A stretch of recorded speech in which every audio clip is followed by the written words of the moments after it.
Hello and welcome to Washington Post Live. I am Jonathan Karl of ABC News, and today I have the high honor and privilege of interviewing my friends, my colleagues, and fellow authors of books about Donald Trump, Carol Leonnig and Phil Rucker. The author just today out, I Alone Can Fix It, Donald J. Trump's catastrophic final year, just out hours ago, but already a runaway bestseller, following up on their first runaway bestseller, A Very Stable Genius. Welcome to both of you. It's great to talk to you. I've been wanting to do this for a while. The book is filled with extraordinary revelations about something that we all thought we knew everything about already.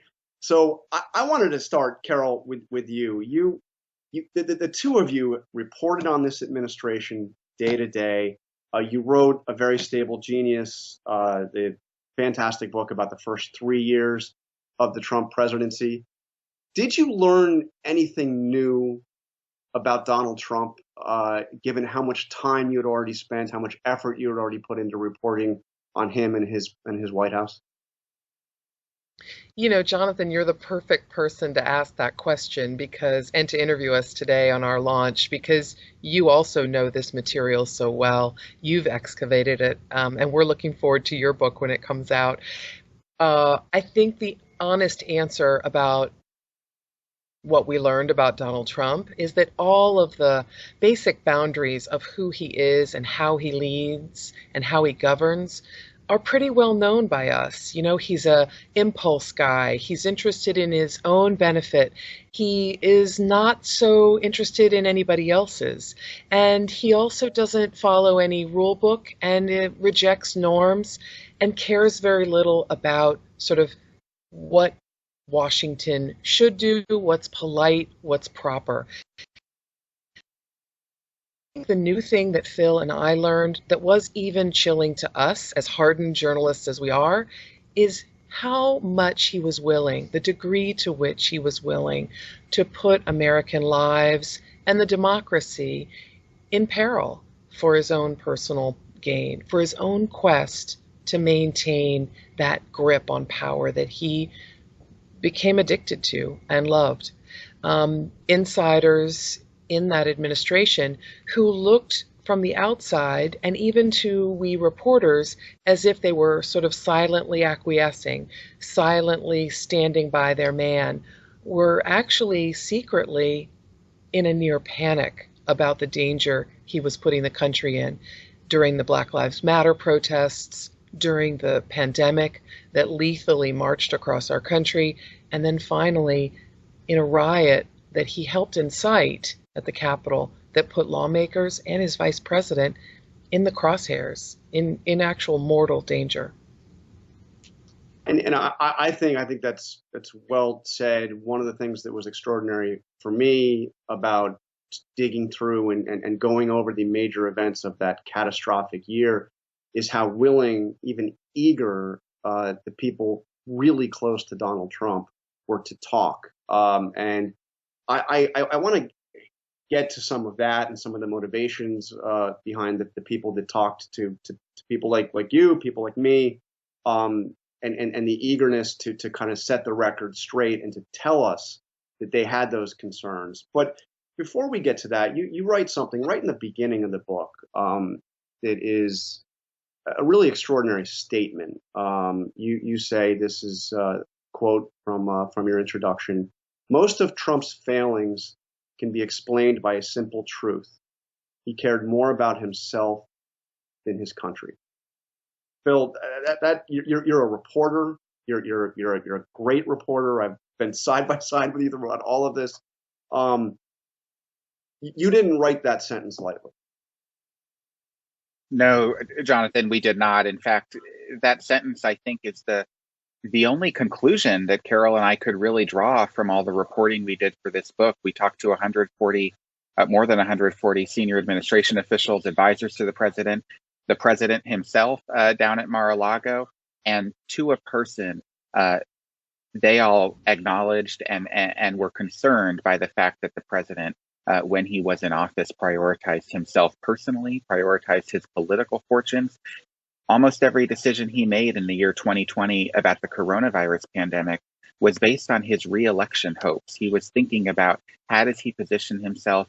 How does he look strong? How does he appear tough? How does he get magical cures out into the public? How does he speed up a vaccine? It was all built around November 3rd, election day, and how he could remain in power and get reelected by the American people. That was the guiding and animating force for this president throughout, but especially in the year 2020. And that's not our judgment. That's according to the people who served him the closest and who saw up close what he was really like behind the scenes in the Oval Office. You know, your trip to Mar-a-Lago, I think that you and I, the two of you and I went, we're just a couple of weeks apart. And I was struck reading your description because it was so similar to the visit I had. I mean, you described the interview taking place right there in the middle of the lobby, Mar-a-Lago. I mean, he's got lots of places that he could sit down and talk to us privately. And I think you sat in the exact same seats I sat in, right in the middle of the lobby. You literally cannot walk into that club and go out and have dinner on the patio or go into the bar without walking right by where the interview was taking place. My interview was scheduled for 5 p.m. I assume yours was the same? That's right. So in other words, exactly when people start to show up for happy hour and dinner. He wanted to be seen being interviewed by people he had vilified. I mean, Phil, I saw him go after you personally time after time after time in the White House briefing room. He called me a third-rate reporter and many other things that we can't even say on Washington Post Live. And he invited us down to do this interview and wanted the world, or at least his world, to see that we are, that we were there. And one thing that struck me, and I'm wondering if you had the same impression, I get the sense from reading it that it was the same. The darker the conversation got, the more he spoke about his grievances, the more happy he seemed to be talking about it. He actually said to me, I find all of this so interesting and so exhilarating. And I got that sense from reading your description. He's talking about really dark things, and he's accusing people who were very close to him of betraying him. And he's like excited about it. Why did he invite you down? Why did he invite me down? Why did he do this? Well, you know the answer, John. He wants his audience, right? Just as you beautifully described. Phil and I sitting in that lobby, we couldn't believe we were going to be interviewed in a room where anybody could just walk by, including the crew that was setting up the, raw bar for dinner. We were really surprised by that. But you're right. He wants people to realize how sought after he is, how his conversation is a draw. The Trump show, it's always on, it's always popular. He wants people to know that. But to your point about the exhilaration, I couldn't agree more. And I know Phil feels the same way. When he was lashing into the late John McCain, a hero in his state in Arizona, it was unprompted. He brought up his win, according to him, his win in Arizona, saying that he did not lose because he criticized McCain, and he began talking about what an awful person he was, how weak he was, and how he was a flip-flopper that nobody could rely on. He enjoyed discussing that. He enjoyed telling us that his Attorney General, Bill Barr, who many people agree, and rightfully so, was one of the president's best lieutenants, most loyal, most in the weeds of getting Donald Trump reelected. He was ecstatic to describe to us that Bill Barr failed him in the end. Bill Barr got worried about media criticism of being too loyal to Trump in Trump's eyes, and failed Trump by not doing what he needed to do to really investigate and prosecute the allegations of election fraud that Trump said existed and that Barr had called nonsense. These moments were, in a sense, cathartic to Donald Trump because he finally gets to tell his version of reality. Even if it doesn't stack up with the truth, he gets to say it.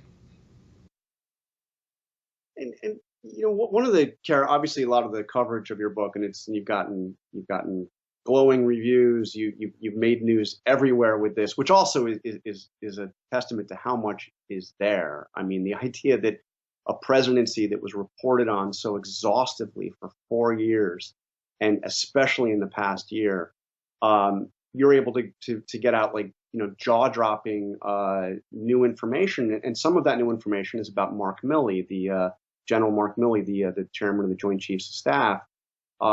Extraordinary kind of blow-by-blow accounts, not just of his opinions of Donald Trump and Donald Trump's supporters, and the comparisons with Nazi Germany, which are just, I mean, you have to take a step and consider this is not like a random pundit saying this. This is the man who served as the top military officer in the United States, chosen for that job by Donald Trump. My question to you about Milley, you show that his break with Trump precedes at least a bit the infamous walk across Lafayette Park, which Milley obviously took extraordinary heat for. Mattis particularly came out with a very strong statement, but he was certainly not alone, condemning Milley and Esper for taking part in that disastrous photo op. But you showed that earlier in the morning, Milley and Esper, and by the way, Bill Barr, all pushed back very aggressively against Trump and his desire to get active duty troops on the streets of American cities by invoking the Insurrection Act. But I'm wondering if you could rewind a little bit beyond that, because he served for what, two years as the chairman of the Joint Chiefs under Trump, or about 2 years. Were there indications before that that Milley felt uncomfortable with Trump's leadership or crossed him in any way? Or what's your sense? When did that falling out happen? It's a great question. And Milley is such an interesting character, not only in this book, but in the Trump presidency, in this whole era that we've been living through, because he had such a front row seat to what this president was doing, and yet he was not a political actor. He's raised in the military. He has served in battle in a number of instances. He came up through the military chain of command and was named by Trump to be the chairman of the Joint Chiefs of Staff, but he's not a political appointee. He does not consider himself a Trumper or a representative of MAGA Nation, so to speak. And he became increasingly uncomfortable, according to our reporting, with some of the things the president was trying to do in his presidency, and also uncomfortable with the lack of knowledge, the lack of information, the lack of intellectual curiosity on the part of the president. He felt that President Trump didn't fully understand the Constitution, didn't understand the divisions, the norms, the traditions of our government here in the United States. And that was concerning to Milley, who's a student of history, not only of military history, but of governmental history and understanding the way our government works. But the real breaking point came, as you mentioned, on June 1st, after the George Floyd protests, when there was the clearing of peaceful protesters at Lafayette Square outside the White House. And then Trump, of course, walked with Milley, who was wearing his camouflage uniform, and Esper and Bill Barr and other administration officials across the park to do that Bible photo op in front of St. John's Church. It was a moment that Milley regretted participating in.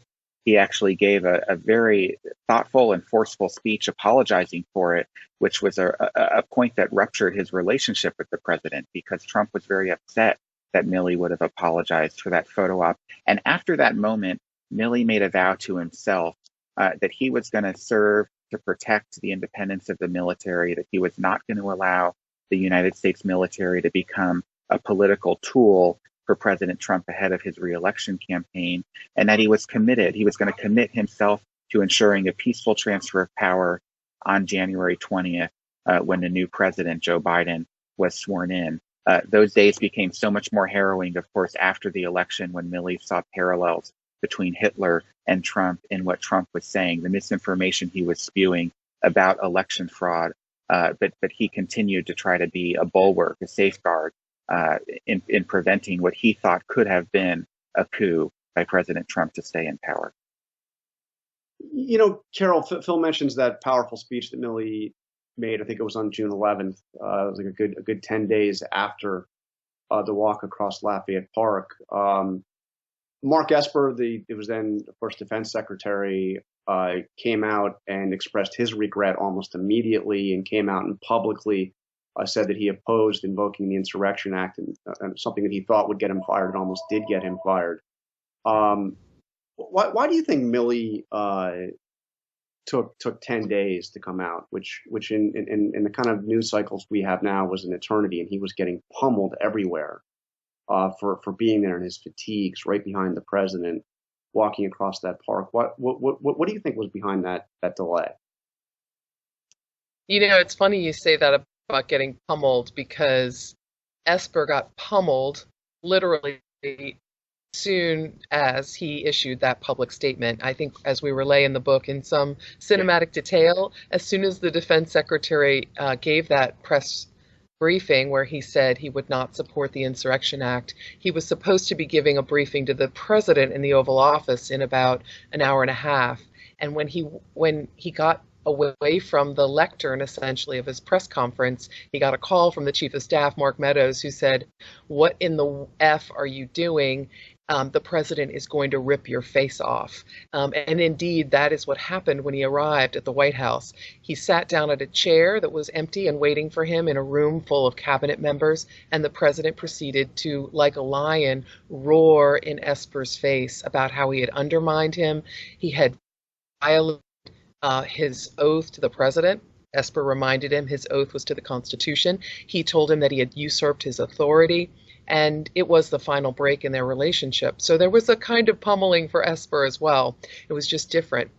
Milley's delay, I believe, based on, again, on our reporting from people around him, was really that he planned to give a speech at the National Defense Institute, and he was scheduled to be there, and he thought that was basically the right venue. Instead of asserting himself, throwing himself in front of a stage, he knew he was going to have a stage soon enough.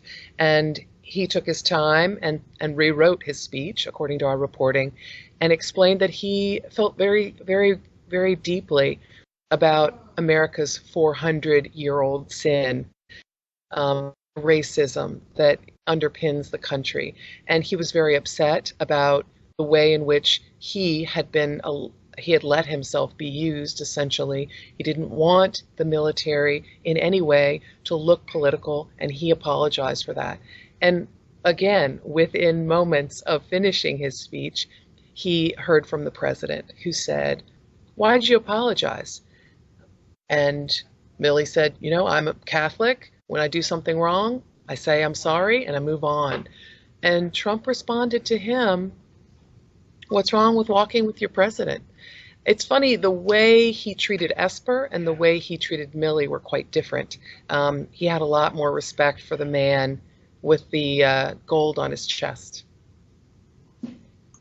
It's one other thing you point out in the book regarding the dressing down that Esper got is one of the things that upset Trump was that Esper's press conference was at the same time that Lindsey Graham was holding a hearing about how Trump had been mistreated during the Russia investigation, and he wanted to know. It was as if he was like worried about the counter programming notion of it. I want to ask you about another key player. Forgive me, John. Can I break in there and just say that I also was so humorous to Phil and to me, because according to our reporting, Esper was flummoxed. Like, what are you talking about? What hearing? The president is thinking about the TV schedule, and Esper has no idea what he's talking about. Yeah. Anyway, just an amazing moment.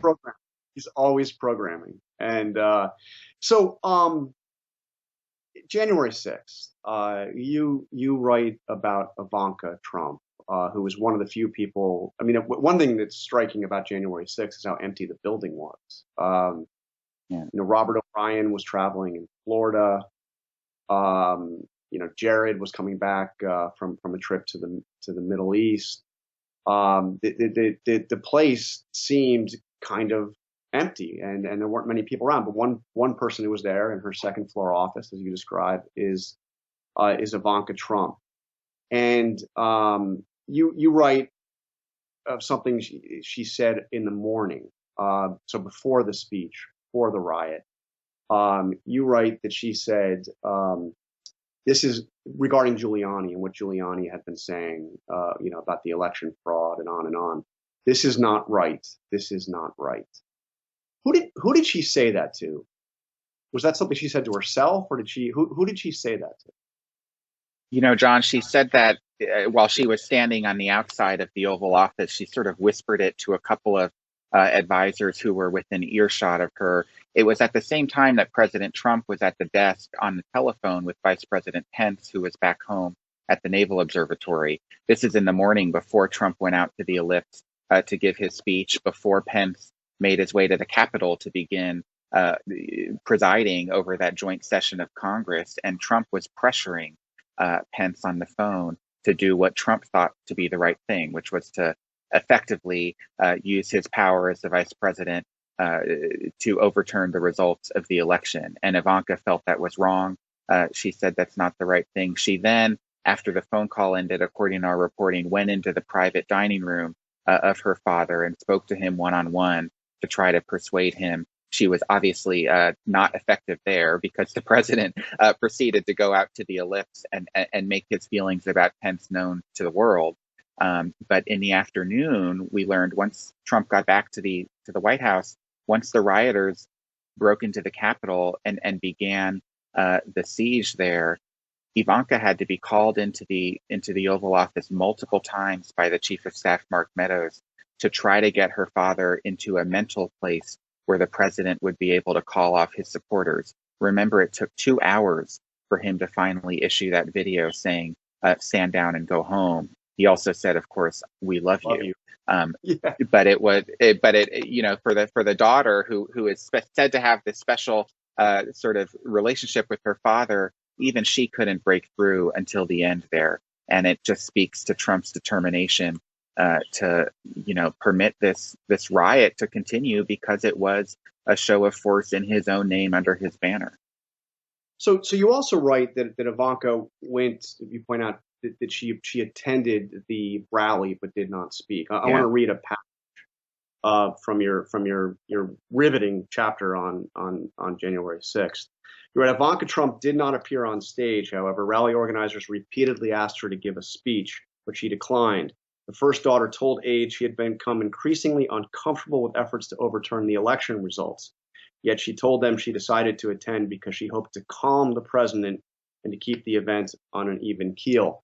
Now, if that in fact was her goal, she obviously failed miserably. What I'm wondering, she's obviously has, this is the story that Ivanka tells. Do you believe it? Do you believe that she was really trying to calm her father?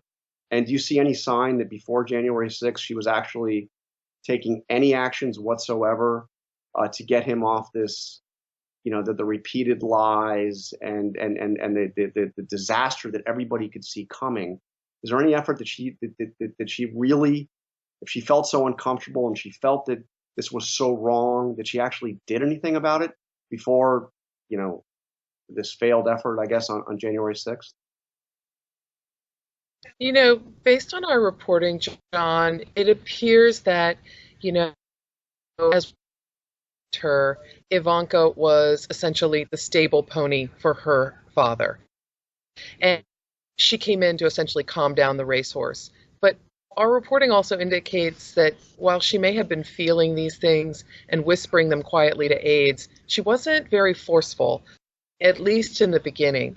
But when things fell off the rails after rioters breached the Capitol, after everyone could see essentially one of the icons of democracy under assault, under literally a battlefield on the Capitol Hill, when that happened, a lot of people started to get very worried, and she was among them. Multiple times, she was brought down by Mark Meadows, the chief of staff, to return to the office to try again to persuade her father to make a stronger statement. No, just a little stronger, to quell, to call off the dogs, essentially. And I take your point, though, and Phil and I both are really on guard for this, and we're in the reporting. I take your point that a very effective spokesperson and calm her for her father, at least before, as the storm was growing and was obvious to so many. Yeah, I mean, it seemed that both she and Jared Kushner were kind of MIA during those weeks That's right. leading up. And then of course Ivanka's one statement herself on her Twitter feed was calling the rioters American patriots, telling them to go home, to obey the law, but calling them American patriots, which of course she deleted. Let me ask you, I think that one of the things that you've done so effectively in your section on January 6th is outline what was going on with the National Guard, which has been so opaque. Do you can you summarize what your sense of what Trump's role, if any at all, in getting National Guard troops to Capitol Hill during this riot? And is there any evidence that he was resisting it on January 6th? Just talk a little bit about that, because you really go kind of minute by minute with the Capitol Police and what was going on. Talk about Trump's role on January 6th. John, that's an important question. Our reporting shows that Trump played virtually no role in mobilizing the National Guard or mobilizing any sort of law enforcement or military response to the siege at the Capitol. In fact, it was Vice President Pence who was being held in a secure location underground at the Capitol, his own life in danger, the life of his family members in danger, who was on the phone with the Pentagon, on the phone with congressional leaders, and urging a swift response and effectively acting as the commander in chief. And that's because Trump, according to our reporting, was back at the White House in the private dining room off the Oval Office, watching it all unfold on television, but not actually doing his duty as the president and as the commander in chief to respond in any way. It was an extraordinary couple of hours where you had a president completely MIA and the vice president filling in that gap. And you actually saw at the Pentagon, senior leaders, the acting defense secretary, Chris Miller, the chairman of the Joint Chiefs of Staff, Mark Milley, and others were responding and taking orders from Pence and in very close contact with Speaker Pelosi, with Senator Schumer, with Senator Mitch McConnell, and the other congressional leaders to sort of strategize and understand how to respond to what was happening at the Capitol. And they didn't really care what Trump had to say because the president said nothing. I mean, just what you just said, Phil. I mean, let's not just let it pass by. That is an extraordinary statement, and we've heard it directly from Chris Miller, who is the acting defense secretary. Chris Miller was on the phone during the riot at the Capitol with Nancy Pelosi, with Chuck Schumer, with Mitch McConnell, with Mike Pence, and he listed all those people and others who reached out to him, and not once did he hear from the President of the United States. No. I mean, it's an extraordinary statement. We have about less than a minute left. I want to put you on the spot very quickly. Does he run again? And if you guys, you can give me, there's two of you, so you can give me a yes and a no, and one of you will be right. I think he's making all the noises of somebody who wants to run again. We know how much he enjoys that spotlight.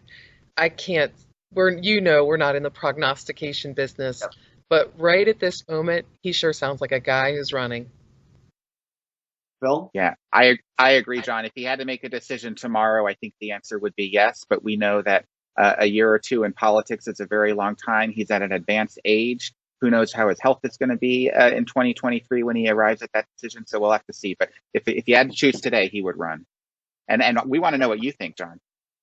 I've been thinking no, but I'm much less convinced in that prediction given the events of the last several weeks. So we shall see. Anyway, we are out of time. I could have used the "we are out of time" to avoid answering that question. But Carol Leonnig, Phil Rucker, author of the already runaway bestseller, just out. There it is. I Alone Can Fix It.